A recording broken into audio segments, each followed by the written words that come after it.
mialinani ni kinabuhi makabaton gayon sa kinabuhi nga dayon saad ni Kristo diha sa iya usab nga pagkabanhaw.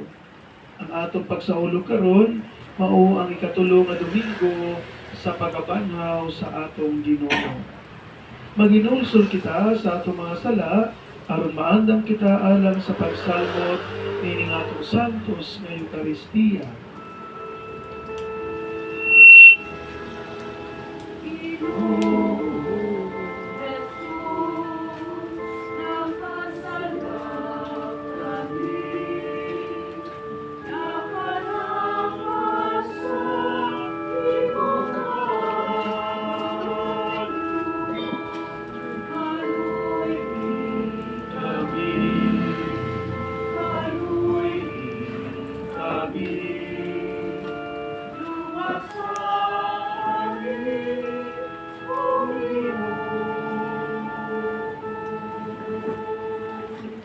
Kaluy-an unta kita sa Dios nga makagahom sa tanan ug pasayloon sa atong mga sala. Dadon ta kita niya ngadto sa kinabuhi nga dayon. Amen. Himaya sa Dios dito sa langit.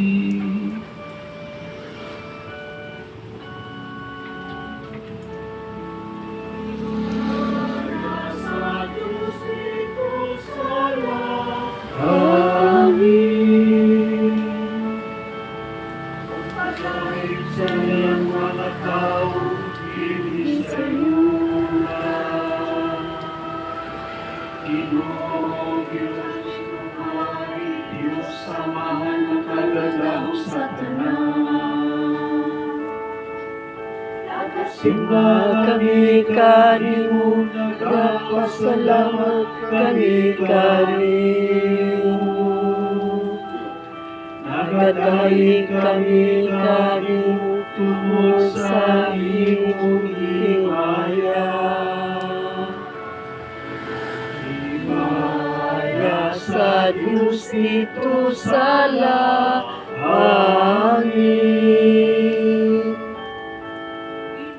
Yesu Kristo, kung tunay nagsaamahan,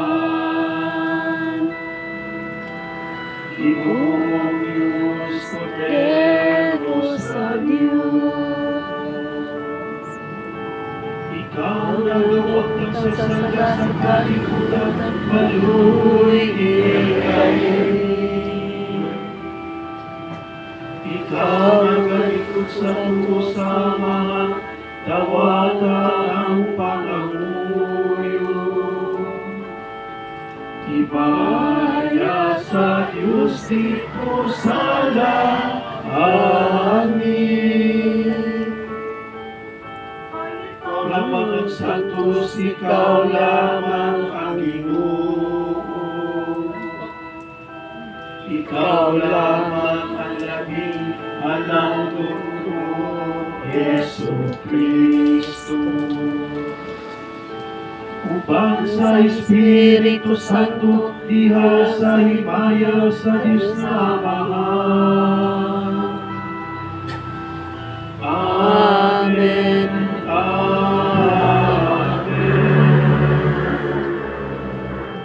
Himaya sa Diyos dito sa langit.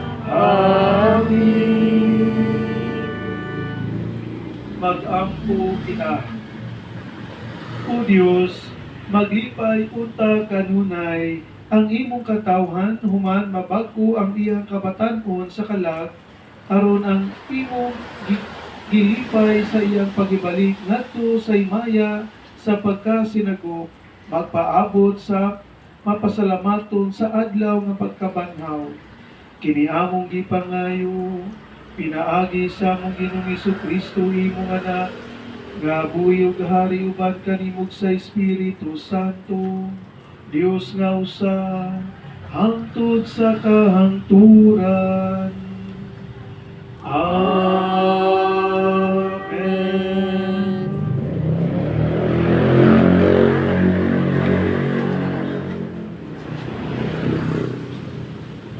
Pagbasa gikan sa mga buhat sa mga apostoles.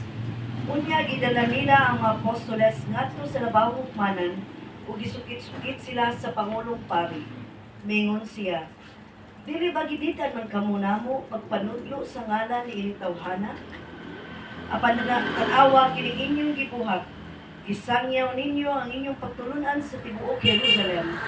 Ubot ninyo ipaila nga kami ang nakaingon sa iyang kamatayon. Si Pedro ug ang ubang mga apostoles mitubag, kinahanglan sundo namo ang Dios ug dili ang mga tao. Ang Dios sa atong mga katigulangan nagbanhaw kang Jesus, human ninyo siya patya pinaagi sa paglansang kaniya sa krus. Ug gibayaw siya sa Dios ngadto sa iyang tuo, ingon nga pangulo ug manluluwas, aron paghatag sa katawan sa Israel ug gigayon sa paghinulsol ug sa iyo napasaylo ang ilang mga sala. Saksi kami niini mga butangan, ingon man ang Espiritu Santo nga mao ang grasa sa Dios niadtong masinugtanon kaniya. Usa ilang gipasulod sa lawak ang mga apostoles ug gipalapos. Ug gibauran sa dili na gayon pagsulti sa ngalan ni Jesus. Ug gibuhian sila. Unya nang gula ang mga apostoles, malipayon nga ang Dios nag-isip kanilang takos sa pag-antos sa kaulawan tungod sa ngalan ni Jesus. Ang pulong sa Ginoo. Salamat sa Diyos. Salmo responsorium, kanang tubag. Daigon ko ikaw, o Ginoo, kay imo akong giluwas. Daigon ko ikaw, Ginoo, kay imo akong giluwas. Ibayaw ko ikaw, o Ginoo, kay imo akong gigapos pag-ayo. Ug wala ka motugot, ngang akong mga kaaway malipay, bahin ka nako. O Ginoo, gikuha mo ako, gikan sa kailanman sa pagbukan. Dili kawas mo ako, gikan kanila, nga nagdulong sa kailagman. Diba? Daigon ikaw, o Ginoo, kay imo akong giluwas. Dahil ang Ginoo, kamong matinumanon kaniya, ug pasalamati ang iyang santos nga ngalan. Kaya ang iyang kasuko mulungtad sa makaliyot lamang. Apan ang iyang maayong kabubuton sa tibuok ng kinabuhi. Sa gabi, usulod ang pag-ilak, apan sa kadlaw ang pagsadya. Diba? Daiga ang Ginoo, kay imo akong giluwas. Pamati o Ginoo, o kalawiyak mo, o Ginoo, pagpagahimo ako magtataban. Ibalin mo ang akong pagpagutan ako sa pagsayaw. O Ginoo akong Diyos, hangtod sa kanturan, pasalamatan ko ikaw. Diba? Daiga ang Ginoo, kay imo akong giluwas. Pagpasagikan sa basahon sa ang ipadayag. Umitanaw ako pag-usap, ug nadungog ko ang libo-kalibong mga anghel. Nag-alirong sila sa trono uban sa upat ka binuhat o mga pangulo, ug nag-awit sila og makusog. Ang nating karnero nga gipatay, takos sa pagdawat sa gahog, sa bahandi, sa kaalam ug sa kusog, sa dungog, sa himaya ug sa pagday. Ug nadungog ko ang tanang binuhat dito sa langit, dinhi sa yuta ug sa ilawom sa yuta ug sa dagat. Ang tanang binuhat dinhi sa tibok kalibutan. Ug nag-awit sila sa pag-ingon. Alang kaniya nga naglingkod sa trono ug alang sa nating karnero, ang pagdayeg, dungog, himaya ug gahom hangtod sa kanturan. Ug mitubag ang upat ka buhing binuhat sa pag-ingon. Amen. Ug nanghapa ang mga pangulo ug nisimba kaniya ang pulong sa Ginoo. Sa Diyos. Hallelujah.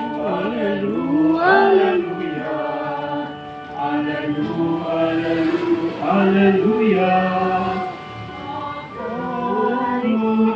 Diyos. Hallelujah. Daigon ang Diyos.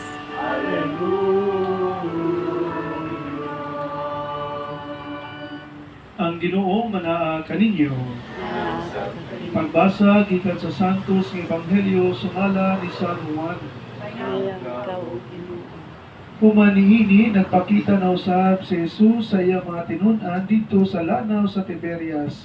Ang iyang pagpakita ingon niini, nagkatigom sila si Simon Pedro, si Tomas nga ginganlang Kaloha, si Nathanael nga taga Cana sa Galilea, ang mga anak ni Zebedeo ug ang duha ka laing tinun-an. Miingon kanila si Simon Pedro, managad ako. Sila mingon, muban kami. Busa nanlakaw sila o nanakay sa sakayan. apan wala gayon sila nakuha tibok gabi. Sa pagsubang na sa adlaw, nagbarog si Jesus dito sa lapyahan. Apan wala makaila ang mga tinunan na si Jesus di ay kanto. Kunya mingon siya kanila, mga higala, nakakuha ba kamo? Sila dito ba? Wala gayon. Siya mingon kanila, itaktak ang inyong pukot, dapit sa tuo sa sakayan, o makakuha kamo. Busa gitaktak nilang ilang pukot, o wala na sila makadaog pagbira niini, kay daghan man kaayo ang ilang nakuha. Ang tinunan nga gimahal ni Jesus mingon kang Pedro, ang Ginoo kana. Sa pagkadungog ni Simon Pedro nga ang Ginoo di ay kadto, kitapis niya ang iyang sapaw kay naghubo man siya. O niambak sa tubig. Ang ubang mga tinunan nangadto sa lapyahan sakay sa sakayan, nagbira sa pukot nga puno sa isda. Dili sila layo kaayo sa lapyahan, mga kasyaman ka metros lamang. Sa pagkawas na nila, nakita nila dito ang usa ka tapok sa binagang uling nga may isda nga gisugba ug may pan-usab. Unya mingon si Jesus kanila, pagdala kamo diri og pipila ka buok sa isda nga inyong nakuha. Busa, misakay si Simon Pedro o gibira niya sa lapyahan ang pukot na napuno sa mga dagkong isda. Usa ka gatos o kalimutan ang tanan. Apat bisan pa sa kadagan sa ilang nakuha, wala gayon magisi ang pukot. Unya mingon si Jesus kanila, dali ngari o pangaon kamo. Walay usa sa mga tinunan nga namahas pagpangutana kaniya kung kinsa siya, kay nakailaman sila nga siya mao ang Ginoo. Busa, miduol si Jesus o gikuha niya ang pan o gihatag kanila. Gihatag usab niya ang isda. Ikatulo, kining pagpakita ni Jesus ngadto sa mga tinunan human siya mabanhaw. Mga igsuon, ang ebanghelyo sa Ginoo. Balik-balikod sa pag-usap maayong gabi kanatong Ayong tanan. gabi, Padre Bong. Na ay nangutanan ako, Father, unsa may dagway sa langit, Father. Akong itubag, akong katubag dayon, kay wala pa kong kabaluon sa dagway sa langit. Kay wala pa man ko nakaatuog langit, kisa may nakatulag langit. Kita nas langit. Apan ako siyang giingnan nga sumala sa Eskriptura, sumala sa Biblia, kung sumala ni Jesus, ang langit usa ka paraiso, paradise. Bago lang yung tayo, na madalong pa niya atong before ni katong sa pagkabanaw sa atong Ginoo. Katong si Jesus, gilansang sa krus, na siya'y duwa kakauban ng mga kriminal, di ba? Nagbitay po sa krus. O gibiyay si Jesus na itong usa, ang usa, kakawatan, mahinol, sulon, no? Kita mga Katoliko, ato silang ipangalan, sa mga pangalan nila, ang Dimas o Sistas, di sa mga itong kining mahinol sulon. Si Dimas ang mahinol sulon. O giingnan siya ni Jesus, kung sa ingon ni Jesus kaniya, karong adlaw uban ka sa paraiso. No, so nagpasabot di ay nga ang langit usa ka paradise, no, usa ka paraiso. Si Jesus po, giingon po ni Jesus na ang langit usa ka kingdom, no, usa ka gingharian. Kay giingon gipangutana si Jesus ni Pilato, kanang hari ka ba di ay? Ingon po si Pilato, ay ingon po si Jesus nga kini nga ang akong gingharian dili wala dili sa niining kalibutan na may kingdom is not ang akong gingharian dito sa akong amahan, dito sa akong amahan. So nagpasabot nga ang langit usa ka gingharian, no? Usa pa man sa langit walay Dear. wala beer. Abot lang kayo. Yung nila. So, pero sa langit, dito na ang kahimpitan, no? Ang kahimpitan, fulfillment, no? Kahimpitan sa kalinaw, kalipay, hukma, dito sa langit. Kaya naman, because we are children of God. kita sama ko nagingon pa nga sama sa mga anghel o mga banal, no? So nagpasabot nga kiningiingon pa nga sa langit kanang kita mga magsuon, brothers and sisters in Christ.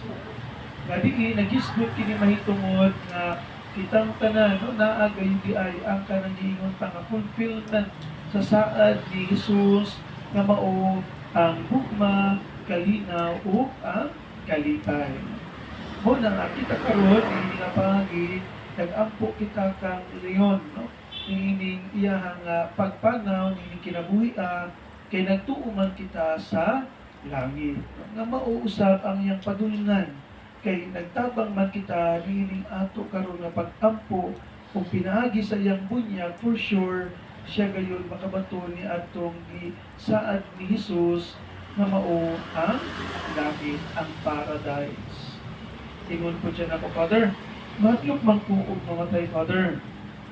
Ako po siya giingnan nga ako, madlok man po ko mamatay, bata pa man po. Sa may madlok mamatay diri. Kita gid hadlok kita mamatay.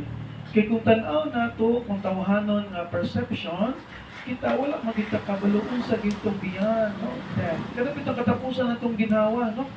Kaya pagkatapos ng ginawa ba, pagbata nato, kisa ka makitaan si San Pedro o si lahi na tumakitan ba? Nung kanang katapusan na itong pagginawa, pagbata na itong kisa ka tumakitan. Munang mahadlok kita. No? Apan, sa pagkabanaw sa Ginoo, nagkaroon atong isaulog, ikatulog, na Domingo, sa pagkabanaw sa atong Ginoo, nagisgot kini na diha sa kamatayon. No? There is life beyond death. No? Nga gipakita sa atong Ginoong Jesucristo na siya nabanhaw. O kay bisan kita hadlok, bisan kita na ay kahadlok o kakuyaw sa kamatayon, apan kasiguruan na naay kinabuhi nga dayon. Nga kita manganda nili nga paagi. So nagpasabot na bisan kita mahadlok, apan na amatay katapusan, apan na apotay assurance na naay kinabuhi nga dayon. Na nato usab gayon na matagamdaman after death nato nili kinabuhi dinhi sa kalibutan. Kining ato karon nga pagsahulog sa Santos nga misa, nindot po kaayo nga pagpamalantong nato kay gani no karon ingon pa ni San Juan sa iyang ebanghelyo nga mao kining ikatulo nga pagpakita sa Ginoo sa iyang mga tinun-an. Una, linaw katong pagpakita sa Ginoo katong attitude. Kanabat mo ang Ginoo si Maria Magdalena o kumantang mga babae nakakita kang Jesus, apan wala dayon siya maihinila.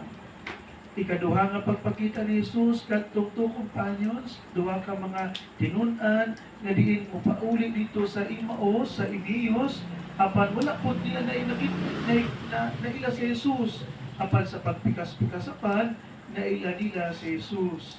Karon nga atong nadungog naila nila si Jesus. Wala po sila naila din ni Jesus, di ba? Wala din sila kaila. Apan naila nila si Jesus from the abundance. Emptiness from emptiness to abundance. So nagpasabot di ay na kung kita kauban sa atong Ginoo na gayud ang kapuhong. Ang atong igsuon nga si Leon diining iyang kamatayon sa iyang nabunyag. Nag-istorya ni ating Sincel na kinintaas kay ang pangalan pag Kristiyanos day nga na gidena no Leon, Johannes, Adrianos, Marie, Pergerin, no? Taas kaayo. Nagpasabot nga siya binunyagan. Kung nagpasabot nga kana nga paagi sa iyang bunyag, for sure, o tinuod gayon na siya na agayon ang kasiguruan usab diha sa iya nga kinabuhi ng dahil madawat sa atong igsuon. O pinaagi usab sa pagtabang nato sa pag-ampo nga kining ato karon nga pagpamalandong nga wala na putol ang atong bugmang ato kaniya apan nagpadayon ni noon kini pinaagi sa ato nga pag-ampo alang o paghala diining Santos nga misa. Kining mga lugay pa man siya ito sa lugo? May 10. May nga nilubog nato. No, taas-taas pa nga mga panahon. No, kay Ate Cecil, isa pa may mga kailan ni Leon Dere. Kamo, nanay, o kamo. So taas-taas pa inyo nga kining pagpamalandong, no, panganilit ba? No, kaya yung pagpanganilit mo kaniya. No, dito kayo ni kay kining mo maliliit na pagpamalandong mo sa to say goodbye to him. No? Ini nga mga gabi nagamo pag-ampo diya kaniya. Ngayon, sabot siya kasi, siya ka po. Sabot na natin.